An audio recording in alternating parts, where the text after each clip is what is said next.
ఆహా అబ్బా ఏం నిద్ర వస్తుంది. రాత్రిలో ఏం మావుల చేసినావమ్మా? రీల్స్ చూసుకుంటా కూర్చునే బదులు అప్పుడు నిద్రపోతా కాదా?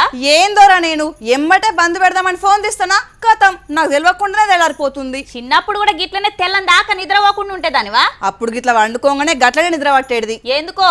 అప్పుడు మా అమ్మ చదువుకోమని పుస్తకం ఇచ్చేది. ఏందో దాన్ని చూడంగానే మత్తు చల్లినట్టు నిద్ర వచ్చేదిరా. రాత్రిలు మీ అసంటోళ్ళు ఫోన్ పట్టుకొని కూర్చున్నారనుకో దయ్యాలు మీ మీదకి యుద్ధానికి దిగుతాయి. ఎందుకు? మరి అందరు వండుకుంటే ఇదివరకు స్వేచ్ఛగా తిరిగేది, ఇప్పుడు అందరు మెలుకోతానుంటే అయ్యప్పుడు తిరగాలే. మా దెబ్బకు దయ్యాలు కన్ఫ్యూజన్ లో పడ్డాయి అన్నట్టు. నీ బాధ సరే గని గీ సార్ల బాధ చూడు. సూషిన్రానుల్లా కలెక్టర్ సారేమో పబ్లిక్ సమస్యలను తెలుసుకునే పనిలున్నాడు, అధికారులేమో గిట్ల ఎటు పొద్దువోక టైం పాస్ కాక ఫోన్లు పట్టుకొని చూస్తున్నారు. కలెక్టర్ సారు పని చేసుకుంటుండు, జనం కోస జనంది మనకేంది రంది అని గిట్ల ఒకరు రీల్స్ చూసుకుంటుండ్రు, ఇంకొకరు చిన్న పిల్లలు ఆడుకునే గేమ్స్ ఆడుకుంటుండ్రు. ఇక కొంతమంది ఏమో కండ్ల మీదకి నిద్ర గమ్ముకొస్తున్నా ఆపుకుంటా ఉన్నారు.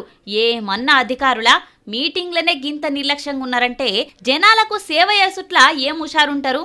ఎవరికొచ్చిన బాధ ఎందుకొచ్చిన బాధ అని గిట్ల ఆరాంసే కూసున్నారు.